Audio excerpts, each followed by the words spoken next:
Friends, स्वागत है आपका उज्जवल क्लासेस में। फ्रेंड्स, आज अपन पढ़ने वाले हैं बहुत मजेदार, बहुत ही शानदार टॉपिक है, बहुत इजी टॉपिक है, क्रियात्मक अनुसंधान, एक्शन रिसर्च। और बहुत इजी तरीके से पढ़ेंगे इसको, मजा आ जाएगा पढ़ के। देखिए, इसको मजेदार शानदार क्यों है? क्योंकि एक तो ये बहुत कम पढ़ना पड़ता है और इसी में से उठ के क्वेश्चन आ जाता है, तो इसलिए इस टॉपिक को एक बार आप ध्यान से समझ लीजिएगा, आपको क्वेश्चन गलत नहीं होगा। तो चलिए स्टार्ट करते हैं इसको। और यदि वीडियो अच्छी लगे तो चैनल को सब्सक्राइब कर लेना और बेल आइकन दबा देना ताकि हर नोटिफिकेशन आपके पास में पहुंच जाए। और कमेंट करके जरूर बताइएगा कि आपको वीडियो कैसे लगी। तो चलिए स्टार्ट करते हैं। क्रियात्मक अनुसंधान। क्रियात्मक अनुसंधान एक्चुअल में है क्या? क्रियात्मक अनुसंधान का अर्थ क्या होता है कि कोई भी समस्या हो। अनुसंधान का अर्थ अपन पहले समझ लेते हैं क्या होता है कि कोई भी समस्या हो उसका बारीकी से अध्ययन करना, किसी समस्या का सूक्ष्म अध्ययन करना, बारीकी से उसका अध्ययन करना क्या है? क्रियात्मक अनुसंधान क्या कहलाता है? अनुसंधान कहलाता है। और क्रियात्मक अनुसंधान यानी आपको विद्यालय पर रहना है। 5th यूनिट में शुरू करने से पहले मैंने कहा था कि 5th यूनिट में आपको सिमट कर कहाँ जाना है? विद्यालय में आ जाना है, कक्षा कक्ष पर आ जाना है, शिक्षक शिक्षार्थी पर आ जाना है। तो इसमें क्या होता है? क्रियात्मक अनुसंधान क्या होता है अपन डिटेल से चर्चा करेंगे। पहले इसकी कुछ इतिहास क्या है वो देख लेते हैं, इसकी कुछ बेसिक चीजें देख लेते हैं। तो देखिए, सर्वप्रथम प्रयोग, क्रियात्मक अनुसंधान का सर्वप्रथम प्रयोग किसने किया था? इस शब्द का सर्वप्रथम प्रयोग 1926 में किया था बकिंघम ने। किसने किया था? बकिंघम ने किया था। और इसकी एक बुक थी रिसर्च फॉर टीचिंग।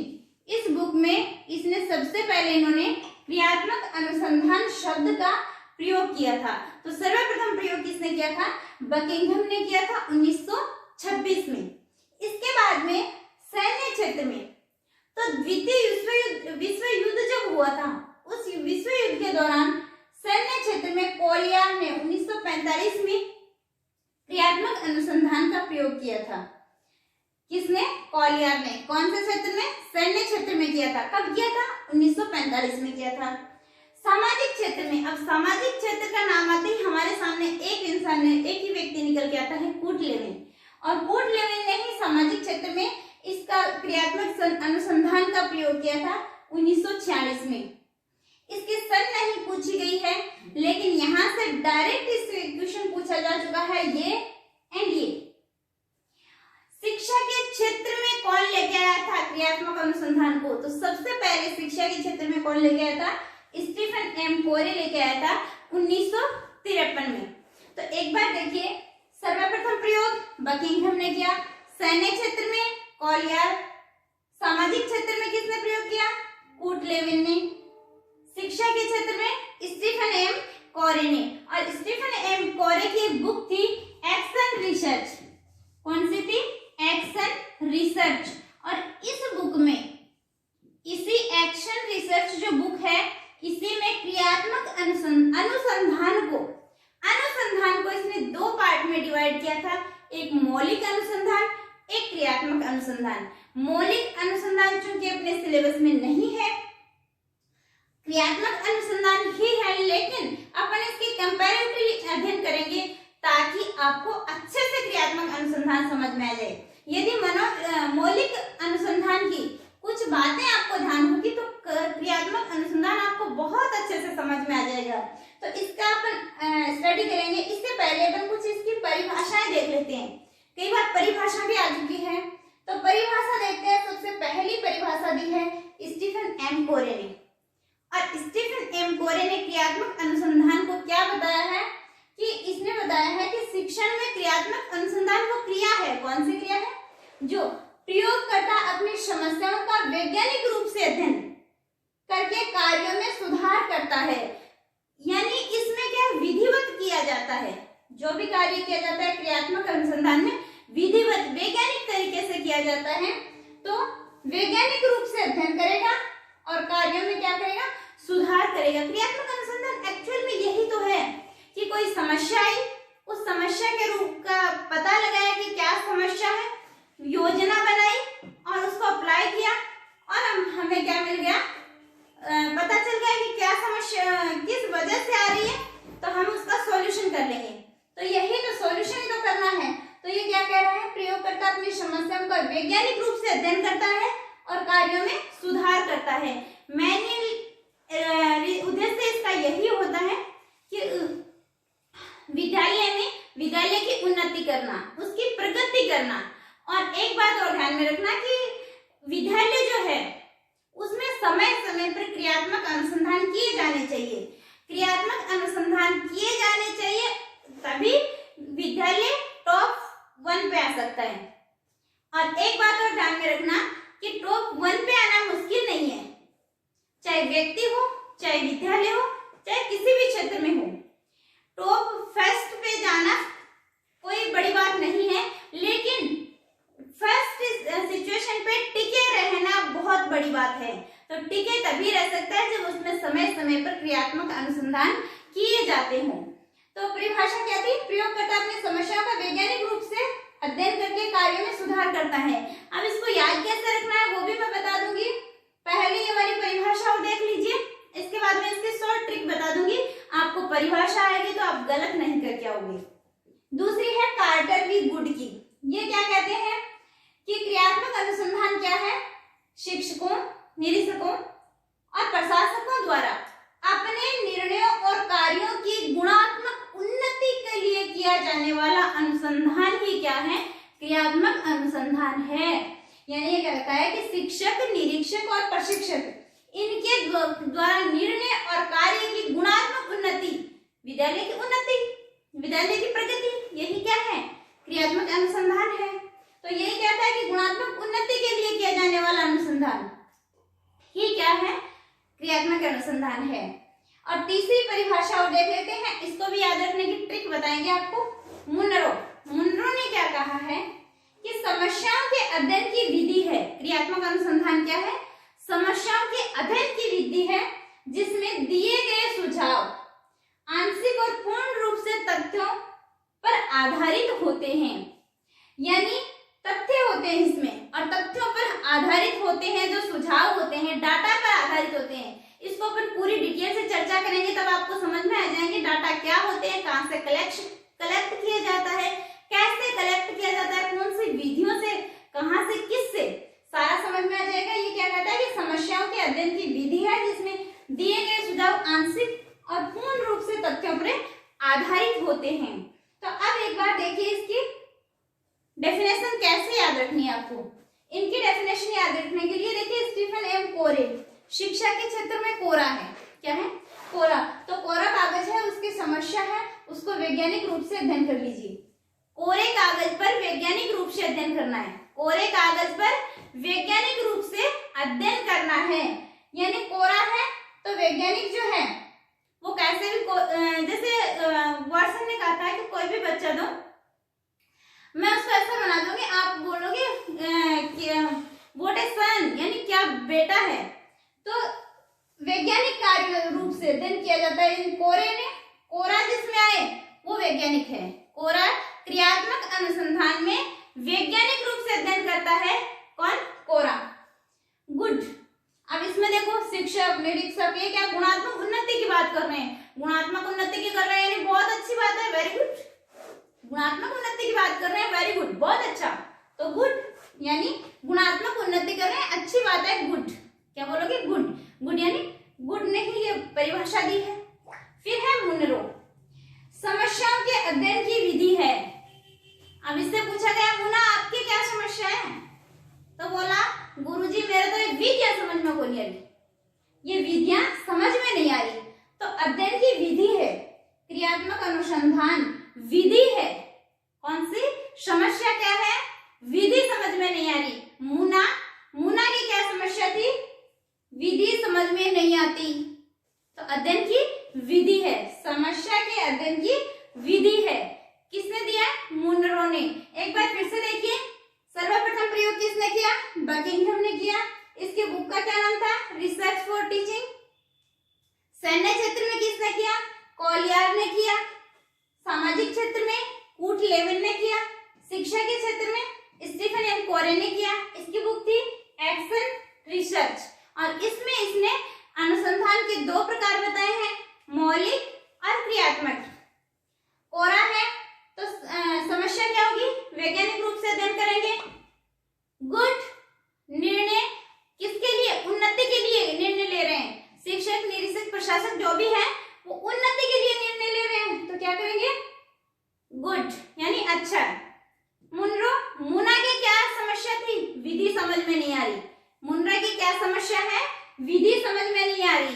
तो इस प्रकार से आप इन परिभाषाओं को याद रखेंगे। अब अपन क्रियात्मक अनुसंधान और मौलिक अनुसंधान में कुछ अंतर देखते हैं, ताकि आपको अच्छे से क्रियात्मक अनुसंधान समझ में आ जाएगा। और इनका आप चाहो तो शॉर्ट नोट्स के रूप में अभी आप बना सकते हो, ताकि रीड के टाइम पे जब एग्जाम होगी आपको बहुत फायदा होगा। तो चलिए अब देखते हैं अपन दोनों में अंतर। देखिए क्रियात्मक अनुसंधान और मौलिक अनुसंधान में क्या डिफरेंस है, इससे आपको अच्छे से समझ में आ जाएगा। क्रियात्मक अनुसंधान क्या होता है, कहाँ पे किया जाता है, विद्यालय में किया जाता है। किस समस्या क्या हो सकती है, मान लीजिए स्टूडेंट की समस्या हो सकती है कि वो कक्षा में शोर मचाता हो, उसको याद नहीं होता हो, बीच में भाग जाता हो, तो छात्र से संबंधित कोई समस्या हो सकती है, या फिर शिक्षण से संबंधित हो सकती है, विद्यालय से संबंधित हो सकती है, अध्यापक से संबंधित हो सकती है, यानी समस्याएं जो है विद्यालय की होगी। यानी क्रियात्मक अनुसंधान में क्या होगा, विद्यालय, सिर्फ और सिर्फ विद्यालय, और उसमें जो अनुसंधान करता कौन होगा, शिक्षक। कौन होगा, शिक्षक, प्रबंधक या निरीक्षक, कोई भी जो विद्यालय का ही कोई मेंबर होगा। और इसका उद्देश्य भी क्या होगा, विद्यालय की कार्यप्रणाली में सुधार करना। यानी इसमें सिर्फ और सिर्फ सीमित है, क्षेत्र क्या है, सीमित है, संकुचित क्षेत्र होगा इसका। और मौलिक अनुसंधान, इसके कंपैरिजन में यदि पढ़ेंगे तो अपने को जल्दी समझ में आ जाएगा। तो देखते हैं क्या डिफरेंस है इसमें। सबसे पहले उद्देश्य, तो क्रियात्मक अनुसंधान का मुख्य उद्देश्य क्या होगा कि विद्यालय की कार्य पद्धति में सुधार लाना। विद्यालय की जो कार्य पद्धति है उसमें पहले पता करेंगे समस्या क्या है, उस पर अनुसंधान करेंगे, और फिर खोज करने के बाद में क्या करेंगे, विचार करेंगे, जो भी प्लानिंग करेंगे, योजना बना के उसका समाधान करेंगे। तो कार्य पद्धति में सुधार लाना। और मौलिक अनुसंधान, इसमें है नए सिद्धांतों की खोज करना। इसमें नए सिद्धांतों की खोज नहीं की जाती क्रियात्मक अनुसंधान में, इसका सिर्फ और सिर्फ विद्यालय की कार्य पद्धति में प्रगति करना है, सुधार कर लाना है, उन्नति करना है। समस्या का क्षेत्र क्या होता है, विद्यालय होता है, यानी संकुचित होगा, सिर्फ और सिर्फ विद्यालय क्षेत्र है यानी संकुचित होगा। और मौलिक अनुसंधान का क्षेत्र ये बड़े एरिया में किया जाता है, यानी व्यापक होता है। प्रशिक्षण की आवश्यकता नहीं होती क्रियात्मक अनुसंधान में। अनुसंधान करता है उसको प्रशिक्षण नहीं देना पड़ता, वो शिक्षक भी कर सकता है, निरीक्षक, प्रबंधक, प्रधानाध्यापक कोई भी कर सकता है, तो उसमें प्रशिक्षण की आवश्यकता नहीं होती। लेकिन मौलिक अनुसंधान में यदि कर रहे हैं तो उसमें प्रशिक्षण की आवश्यकता होती है। कोई विशेषज्ञ आकर प्रशिक्षण अनुसंधान करेगा, और उसको भी पहले क्या दिया जाता है, ट्रेनिंग की दी जाती है। अनुसंधानकर्ता कौन होता है, क्रियात्मक अनुसंधानकर्ता कौन होगा, शिक्षक हो सकता है, प्रबंधक हो सकता है, निरीक्षक हो सकता है, प्रधानाचार्य हो सकता है, यानी जो शाला के मेंबर हैं उन्हीं में से ही कोई होगा। लेकिन मौलिक अनुसंधान में अनुसंधानकर्ता कौन होगा, विशेषज्ञ होगा, कोई बाहरी व्यक्ति होगा, स्कूल का व्यक्ति नहीं होगा। मूल्यांकन, इसका मूल्यांकन कौन करेगा, क्रियात्मक अनुसंधान का जो अनुसंधान करेगा वही मूल्यांकन करेगा, तो कौन करेगा, शिक्षक करेगा। लेकिन मौलिक अनुसंधान में बाह्य विशेषज्ञ आके मूल्यांकन करेंगे। न्यायाधीश, यानी किस पर किया जाता है, न्यायाधीश कौन होता है, क्रियात्मक अनुसंधान में कक्षा कक्ष, किस पर किया जाता है, कक्षा कक्ष पर किया जाता है, कक्षा कक्ष में किया जाता है। लेकिन मौलिक अनुसंधान किस पर किया जाता है, संपूर्ण जनसंख्या पर किया जाता है, संपूर्ण जनसंख्या पर किया जाता है। कक्षा कक्ष में कैसे, जैसे कोई भी विद्यालय से संबंधित समस्या होती है तो उसमें समस्या क्या है, जैसे अपन कोई भी प्लानिंग करेंगे, जैसे प्रश्नावली विधि का प्रयोग करके अपन समस्या का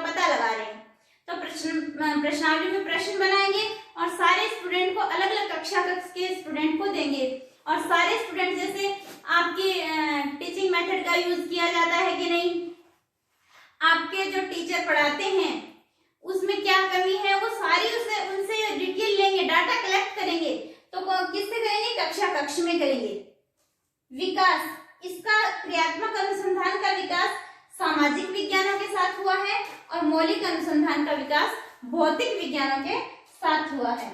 समस्या का संबंध, क्रियात्मक अनुसंधान में कोई विशिष्ट समस्या होती है, जैसे बालक का क्लास में सो जाना, भाग जाना, विद्यालय में शुद्ध पेयजल की व्यवस्था न होना, शिक्षण पद्धति जो है वो प्राचीन और परंपरागत शिक्षण विधियां उनका यूज करना, तो ये विशिष्ट समस्या होती है।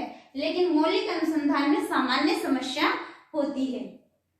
अनुसंधान की रूपरेखा, जो रूपरेखा बनाई है उसमें क्रियात्मक अनुसंधान में आप परिवर्तन कर सकते हैं, लेकिन मौलिक अनुसंधान में परिवर्तन नहीं किया जा सकता। जो रूपरेखा बनाई है उसी के अकॉर्डिंग ही आपको चलना होगा। सामान्यीकरण, अब इसमें ध्यान रखना, क्रियात्मक अनुसंधान में सामान्यीकरण नहीं किया जाता, मौलिक अनुसंधान में किया जाता है। कैसे? जैसे विद्यालय में समस्या है, मान लो कि पेयजल की आपूर्ति नहीं हो सकता है वहां का जो पेयजल है वो उसमें कमी हो, जैसे खारा पानी आता है तो उसकी वजह से हो सकता है, या फिर रेगिस्तानी इलाका हो उसकी वजह से मतलब समस्या का पता लगाएंगे कि क्या समस्या है। अब जरूरी नहीं है कि जो समस्या जोधपुर में थी वही समस्या, हाँ पेयजल की समस्या है जोधपुर वाले विद्यालय में भी है और एक सीकर वाले विद्यालय में भी है, लेकिन समस्या का कारण जो है वो जरूरी नहीं कि जो जोधपुर वाली स्कूल में था वही सीकर वाली स्कूल में भी हो। और यदि जोधपुर वाले स्कूल में जो कारण था वो सीकर वाले में नहीं है तो अपन जो प्लान कर रहे हैं, जो अपन जो उपाय कर रहे हैं वो जोधपुर वाला कैसे कर सकते हैं? यानी उसको ऐसे बोलेंगे क्या कि भाई यहाँ पे बारिश नहीं होती है जोधपुर में तो सीकर में भी बारिश नहीं होती, इस वजह से नहीं आ रहा है, तो आप लोग भी क्या कर लें, इकट्ठा करें पानी को। तो क्या कहे कि इसका सामान्यीकरण नहीं किया जा सकता और इसका सामान्यीकरण किया जा सकता है। विश्वसनीयता और वैधता का अभाव होता है। क्रियात्मक अनुसंधान में शिक्षक होता है और इसमें विश्वसनीयता और वैधता नहीं पाई जाती, जबकि मौलिक अनुसंधान में पर्याप्त विश्वसनीयता और वैधता पाई जाती है। शुद्धता का अभाव होता है। क्रियात्मक अनुसंधान, ध्यान रखना, पूर्ण शुद्ध नहीं होता है, शुद्धता का अभाव पाया जाता है, लेकिन मौलिक अनुसंधान में पूर्ण शुद्धता पाई जाती है। भविष्यवाणी, क्रियात्मक अनुसंधान की भविष्यवाणी नहीं की जा सकती इसमें, कि जो अपन प्लानिंग किए हैं वो यदि यूज करेंगे तो सक्सेस होंगे, लेकिन मौलिक अनुसंधान में भविष्यवाणी की जा सकती है। तो क्रियात्मक अनुसंधान का क्षेत्र क्या होता है? सीमित होता है, संकुचित होता है। अनुसंधानकर्ता कौन होगा? विद्यालय का ही कोई होगा। किस पर करेंगे? विद्यालय में ही। समस्या क्या होगी? विद्यालय की होगी। यानी सब कुछ क्या होगा, उसमें कोई विशिष्ट बाहरी विशेषज्ञ नहीं होगा, प्रशिक्षण की आवश्यकता नहीं होगी और न्यायाधीश को नगर कक्षा कक्ष ही होगा। यानी संपूर्ण क्या है? एक विद्यालय, उसी में ही रहना है। क्रियात्मक अनुसंधान में सारी चर्चा किसमें होगी? विद्यालय में होगी। तो एक बार फिर से देखिए, उद्देश्य क्या है? विद्यालय की कार्य पद्धति में सुधार लाना, मौलिक अनुसंधान का नए सिद्धांतों की खोज करना। समस्या का क्षेत्र, क्रियात्मक अनुसंधान का संकुचित क्षेत्र होता है, मौलिक अनुसंधान का व्यापक क्षेत्र होता है। प्रशिक्षण की आवश्यकता क्रियात्मक अनुसंधान में नहीं होती, मौलिक अनुसंधान में होती है। अनुसंधानकर्ता कौन होता है? विद्यालय का शिक्षक या प्रबंधक होता है। मौलिक अनुसंधान में अनुसंधानकर्ता होता है विशेषज्ञ। मूल्यांकन कौन करता है? शिक्षक करेगा। मौलिक अनुसंधान में बाह्य विशेषज्ञ आएगा। न्यायाधीश कौन होता है क्रियात्मक अनुसंधान में? कक्षा कक्ष। और मौलिक अनुसंधान में संपूर्ण जनसंख्या। विकास किसके साथ हुआ है? क्रियात्मक अनुसंधान का सामाजिक विज्ञानों के साथ में और मौलिक अनुसंधान का भौतिक विज्ञानों के साथ में। समस्या का संबंध, क्रियात्मक अनुसंधान में विशिष्ट समस्या होगी, मौलिक अनुसंधान में सामान्य समस्या होगी। अनुसंधान की रूपरेखा में परिवर्तन किया जा सकता है, मौलिक है तो नहीं किया जा सकता। सामान्यीकरण, क्रियात्मक अनुसंधान का नहीं कर सकते, लेकिन मौलिक अनुसंधान का कर सकते हैं। विश्वसनीयता और वैधता का अभाव पाया जाता है क्रियात्मक अनुसंधान में। शुद्धता का भी अभाव पाया जाता है क्रियात्मक अनुसंधान में, और भविष्यवाणी भी नहीं की जा सकती। तो आपको ये वाली चीजें ध्यान रखनी है, और ध्यान रखनी है कि सिर्फ और सिर्फ क्या है, विद्यालय कक्षा का शिक्षार्थी और विद्यालय के जो भौतिक मापदंड है वही क्षेत्र है किसका, क्रियात्मक अनुसंधान का। अब देखते हैं कि इसके क्षेत्र क्या हो सकते हैं, क्या समस्याएं हो सकती है और कौन कौन से इसके सोपान है। तो चलिए देखते हैं। तो देखिए क्रियात्मक अनुसंधान में समस्याएं क्या क्या हो सकती है। तो समस्याएं हो सकती है बाल व्यवहार से संबंधित कुछ समस्याएं हो सकती है कि वो बच्चा जो है वो विद्यालय नहीं आ रहा है, कई दिनों से एब्सेंट चल रहा है, पीछे बैठ के शोर मचा रहा है, नींद निकाल रहा है, या फिर उच्चारण में उसकी शुद्धता नहीं है, कोई भी समस्या हो सकती है। बालक से संबंधित समस्या हो सकती है। शिक्षण से संबंधित समस्याएं, शिक्षण से संबंधित समस्याएं जैसे प्राचीन और परंपरागत विधियों का यूज कर रहा है शिक्षक, या इफेक्टिव टीचिंग नहीं करवा रहा है, या फिर बच्चे के समझ में नहीं आ रहा है, या फिर ऐसा जो शिक्षण करवा रहा है वो जो जीवन में आगे उपयोगी नहीं है, या फिर उनके पाठ्यक्रम में ही नहीं है। तो ऐसी समस्याएं हो सकती है। परीक्षा से संबंधित समस्याएं, परीक्षा शिक्षण जो करवाया जाए वो मैट्रिक परीक्षा में ना हो, या फिर विश्वसनीय और वैधता की कमी हो, परीक्षा में लचीलापन ना हो, ये वाली समस्याएं भी हो सकती है। और कौन सी हो सकते हैं, विद्यालय संगठन और प्रशासन से संबंधित समस्याएं, यानी विद्यालय संगठन, वहां पे उचित कक्षा कक्ष की व्यवस्था ना हो, अच्छी खिड़कियां वगैरह ना हो, या फिर पेयजल की सुविधा ना हो, पंखा वगैरह नहीं लगे, यानी जो भी भौतिक सुविधाएं हैं वो भी हो सकती है समस्या किसमें, क्रियात्मक अनुसंधान में। पाठ्यांतर क्रियाओं से संबंधित समस्याएं, जो अन्य को करिकुलम एक्टिविटी है ये करवाना शिक्षण जो शिक्षक है वो बोझ समझे या उनको करवाए ही नहीं, तो ये भी समस्याएं हो सकती है। बच्चों को व्याख्यान विधि से समझ में नहीं आता तो कोई भी एक्टिविटी करवाइए, उसके फिजिकल डेवलपमेंट के लिए करवाइए, लेकिन नहीं करवा रहे हैं तो ये भी समस्या है, तो ये भी समस्या हो सकती है। तो यानी क्या क्या समस्याएं हो सकती है, सारी समस्याएं किसकी है, शिक्षार्थी की है, शिक्षार्थी से संबंधित है, विद्यालय से संबंधित है, शिक्षण से संबंधित है, परीक्षा से संबंधित है, विद्यालय संगठन से संबंधित है, पाठ्यांतर क्रियाओं से संबंधित, सारी है किसमें, विद्यालय के क्षेत्र में ही है। फिर देखिए इसके सोपान, यहाँ से कई बार प्रश्न पूछ लिया जाता है और सीधा सीधा उठा के पूछ लिया जाता है कई बार तो कि इसका प्रथम सोपान कौन सा है। तो देखिए इन सोपान को अच्छे से समझ लीजिएगा। पहला है समस्या का चयन करना या परिस्थिति का निर्माण करना। सबसे पहले समस्या का चयन करेंगे कि समस्या क्या है। मान लीजिए कि हमारे स्कूल में कोई स्कूल है, उसमें क्या हो रहा है कि बच्चे फेल हो रहे हैं ज्यादातर, तो हमने समस्या का चयन किया कि बच्चे फेल हो रहे हैं। क्या समस्या आई हमारे सामने कि बच्चे, अधिकतर बच्चे फेल हो रहे हैं, परीक्षा में फेल हो रहे हैं। फिर दूसरा, कार्य के लिए प्रस्तावों पर विचार विमर्श, फिर बैठ के विचार विमर्श करेंगे कि ये फेल क्यों हो रहे हैं, क्या कारण हो सकता है। तो बैठ के क्या करेंगे, कार्य पर विचार, कार्य करने के लिए कि हमें क्या करना चाहिए, तो कार्य करने के लिए क्या करेंगे, विचार विमर्श करेंगे। योजना का चयन, प्लानिंग करेंगे कि कैसे क्या प्लानिंग कर सकते हैं, कैसे अपन पता लगाएं कि बच्चे क्यों फेल हो रहे हैं, और उपकल्पना का निर्माण, यानी कल्पनाएं बनाएंगे कि हो सकता है टीचर जो पढ़ा रहा है वो बच्चों के समझ में नहीं आ रहा, हो सकता है वो कोई टीचिंग मेथड जो व्याख्यान विधि से पढ़ा रहा हो, यानी शिक्षण सहायक सामग्रियों का यूज नहीं कर रहा और बच्चों को अच्छे से समझ इस वजह से नहीं आ रहा। हो सकता है कि बच्चे जो हैं वो विद्यालय ही नहीं आ रहे हो, या फिर हो सकता है कि जो भी पढ़ा रहा है वो उनके पाठ्यक्रम में ही नहीं है, यानी कोई भी उपकल्पना, यानी अपन कल्पना कर रहे हैं। जरूरी नहीं कि जैसे मैंने 10 कल्पना की है तो 10 में से जरूरी नहीं कि 10 के 10 सही हो सकता है उसमें से 5 सही और 5 गलत हो सकता है 3 सही और 7 गलत हो। तो अपन तो क्या कर रहे हैं, कल्पना का निर्माण कर रहे हैं कि क्या कारण हो सकता है, अपन कैसे योजना बना सकते हैं। तो योजना बना रहे हैं, तथ्य संग्रह करने की विधियों का निर्माण, फिर अपन विधियों का निर्माण करेंगे जैसे प्रश्नावली विधि का, या फिर मापनी, या फिर साक्षात्कार। अब देखिए सारे बच्चों से साक्षात्कार लेना संभव नहीं है कि बच्चे फेल हो रहे हैं या फिर समझ में नहीं आ रहा, पर क्या कारण है ये बच्चों से पूछना पड़ेगा। तो हर बच्चे से, हर कक्षा के बच्चे से व्यक्तिगत वार्तालाप संभव नहीं है।